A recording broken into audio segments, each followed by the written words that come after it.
Hello दोस्तों, मैं हूं दिनेश केवूरा। न्यूज़ टाइम में आपका स्वागत है। भारत के संदर्भ में कमला हैरिस डेमोक्रेटिक पार्टी यूएस के अंदर वाइस प्रेसिडेंट के लिए जो बिडेन के द्वारा चुन ली गई। ये कैंडिडेट होंगी वाइस प्रेसिडेंट ऑफ अमेरिका के लिए, कमला हैरिस। इनकी मदर तमिलनाडु से गोपालन और फादर जमैका से हैरिस, तो इनका नाम कमला हैरिस। अपने आप को हाफ इंडियन है, हाफ जमैकन, अपने आप को अफ्रो अमेरिकन कहती हैं। लेकिन कमला हैरिस का इलेक्शन के लिए चुना जाना जो बिडेन के द्वारा, देखा जाए तो हिंदुस्तान के लिए बहुत बड़ा जोल्ट है ये, और हमारे डिप्लोमेटिक सर्कल्स के अंदर और राजनीतिक हलकों में चुप्पी सी छा गई है।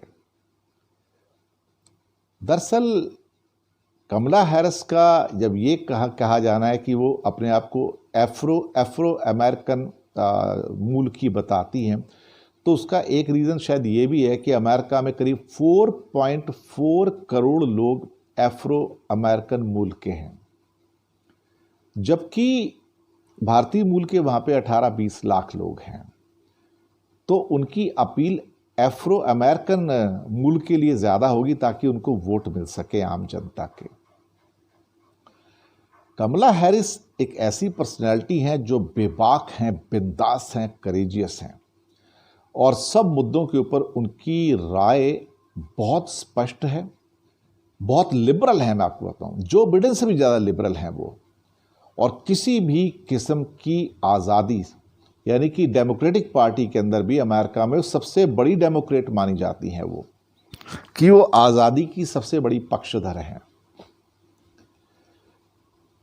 भारत को खुशी है कि एक भारतीय लेडी, एक Indian female has been chosen for vice president of America. ये खुशी की बात है, पर एक तरह से ये हमारे लिए तो खुशी की बात है, लेकिन गवर्नमेंट ऑफ इंडिया के लिए हेडेक हो गया है। हेडेक इसलिए हो गया कि कमला हैरिस जो थी, ह्यूमन राइट्स की सपोर्टर हैं, माइनॉरिटीज़ को उनके राइट देने की सपोर्टर्स हैं, जो अमेरिका में जो कलर्ड एक तरह से नागरिक हैं, सिटीजन्स, उनकी सपोर्टर हैं, कलर्ड कम्युनिटीज़ कह सकते हैं। और भारत सरकार जो कि मोदी सरकार है, उनके लिए एक सरदर्द है ये, क्योंकि कश्मीर के मामले में भी बहुत बेबाकी से इन्होंने अपने राय रखी थी। इनका नाम सुर्खियों में काफ़ी आता रहा है क्योंकि कॉन्स्टिट्यूशन के बारे में अच्छी जानकारी है, लॉ की अच्छी जानकार हैं, और बाकी कई जो इंटरनेशनल जो इश्यूज हैं वहाँ पे इनकी जानकारी बहुत स्पष्ट है।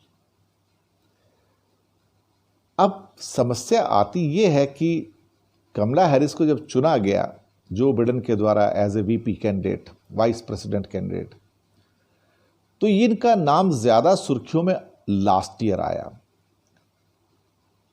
जब तक ओबामा साहब थे तो भारत ओबामा साहब को बहुत सपोर्ट करता था। जब ट्रंप आए तो भारत ने ट्रंप को सपोर्ट करना शुरू किया। कोई रास्ता भी नहीं था, क्या करेंगे, प्रेसिडेंट है तो रेस्पेक्ट तो देनी पड़ेगी, अच्छे हों या बुरे हों।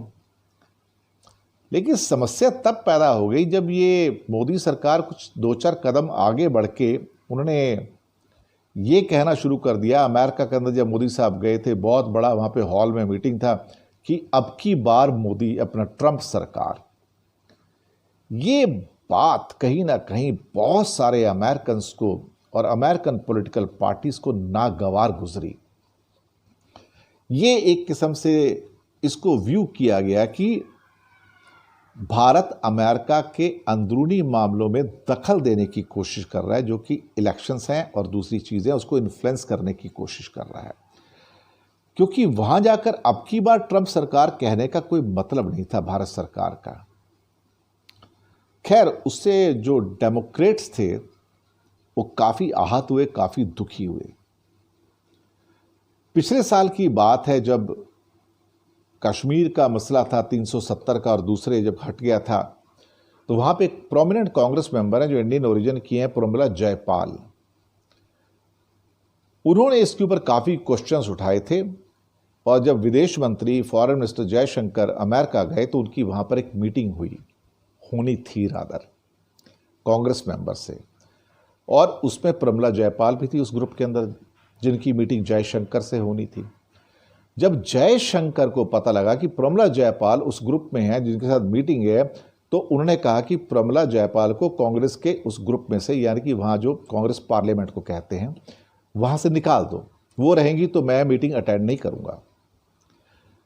इसके ऊपर अमेरिका की कांग्रेस ने प्रमिला जयपाल को बाहर करने से इनकार कर दिया और इस पर अपनी तीखी प्रतिक्रिया देते हुए भारत ने जयशंकर से कहा कि तुम मीटिंग कैंसिल कर दो। मीटिंग कैंसिल हो गई और भारत की बदनामी हुई उससे। इसके ऊपर कमला हैरिस ने बहुत बेबाकी से बात की। उन्होंने कहा कि प्रमिला जयपाल को इंडिया के प्रेशर में आके जो ग्रुप से नहीं निकाला कांग्रेस ने, यानी कि पार्लियामेंट्री अमेरिका ने, वो बहुत अच्छा किया। उन्होंने कहा कि इस प्रकार की डिमांड करने का कोई हक इंडिया को नहीं है और फॉरेन मिनिस्टर जयशंकर को बिल्कुल नहीं जाता है। फॉरेन मिनिस्टर जयशंकर का मतलब भारत सरकार, कि भारत सरकार ने दबाव डाला कि प्रमिला जयपाल को उस ग्रुप से अलग कर दिया जाए जिसके साथ उनकी मीटिंग थी। कमला हैरिस उस टाइम उन्होंने कहा कि मैं प्रमिला जयपाल को पूरी तरह से सपोर्ट करती हूं और मैं कांग्रेस की यानी कि पार्लियामेंट की तारीफ करूंगी कि जयशंकर और भारत के दबाव में आके इन्होंने प्रमिला जयपाल को उस ग्रुप से अलग नहीं किया जिसकी मीटिंग जयशंकर से होनी थी। बात आई गई हो गई, लेकिन इस चक्कर में दरअसल इंडिया की बदनामी भी हुई।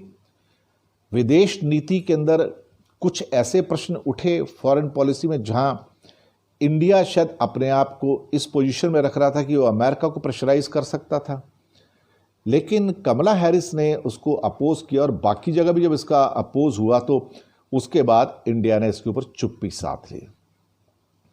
दरअसल जयशंकर बहुत बार हमारे देश के लिए अपने स्टेटमेंट की वजह से परेशानी पैदा कर चुके हैं। अभी नेपाल के बारे में उन्होंने कहा था कि भगवान बुद्ध जो हैं वो भारत में पैदा हुए थे, ऐसी कुछ बात कह गए थे, जबकि वो लुम्बिनी नेपाल में पैदा हुए थे।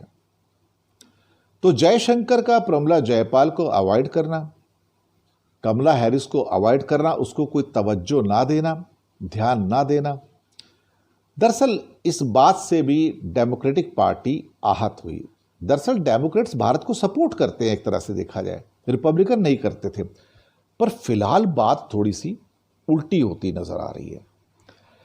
इसी के लिए कमला हैरिस हमेशा अपने आप को एफ्रो अमेरिकन अब कहना शुरू कर दिया है। वो इंडियन अमेरिकन कहती नहीं खुद को, मैं आपको बताऊं, क्योंकि जो जयशंकर साहब ने उनकी इंसल्ट की है वहां पे भारत सरकार ने, वो उनको बर्दाश्त नहीं है। दूसरी बात, कहीं ना कहीं जो कमला हैरिस के जो कश्मीर के बारे में, ह्यूमन राइट्स के बारे में, माइनॉरिटीज़ के बारे में, कलर्ड कम्युनिटीज़ के बारे में जो उनका रवैया है, जो उनका विचार है, बहुत क्लियर है और वो बहुत ज़्यादा सिंपैथेटिक नहीं है भारत सरकार के, जो आज की सरकार है भाजपा सरकार के प्रति।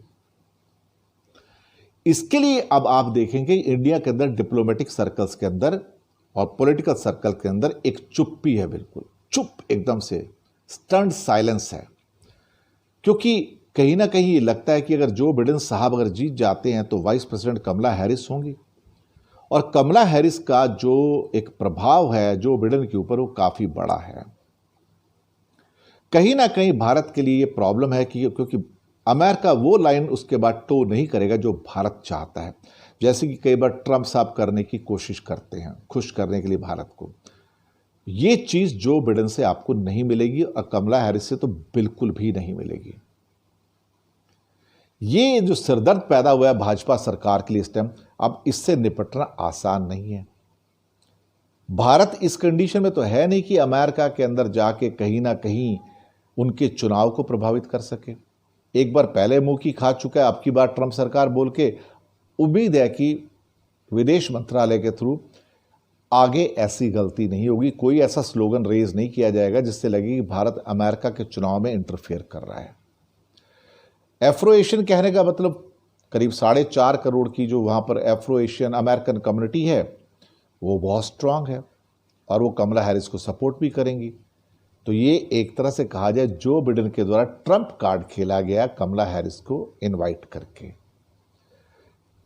तो ये चीज़ें अब निकल के आ रही हैं। तो नवंबर में जब इलेक्शन हो जाएगा तो अगर बिडेन साहब जीत जाते हैं तो भारत के लिए अच्छे खासे हेडेक वाले हालात होंगे, क्योंकि कमला हैरिस और जो बिडेन डिस्क्रिमिनेट नहीं करते हैं और चाइना के प्रति भी तुरंत उनकी पॉलिसी चेंज हो जाएगी। जो पहले थी उसी किस्म की पॉलिसी आ जाएगी, जहां पे उनके ऊपर जो प्रतिबंध लगाने वाली बात है वो नहीं होगी। तो इस किस्म के हालात फिलहाल निकल के आ रहे हैं और यहां पर कमला हैरिस के आने से जहां हिंदुस्तानी खुश हैं, वहीं भारत सरकार, भाजपा सरकार बिल्कुल भी खुश नहीं है, क्योंकि उनके आते ही अगर वो जीत जाते हैं तो परेशानियों का एक बड़ा पहाड़ खड़ा है विदेश नीति में, जिससे निपटना इतना आसान नहीं होगा। शुक्रिया आपका।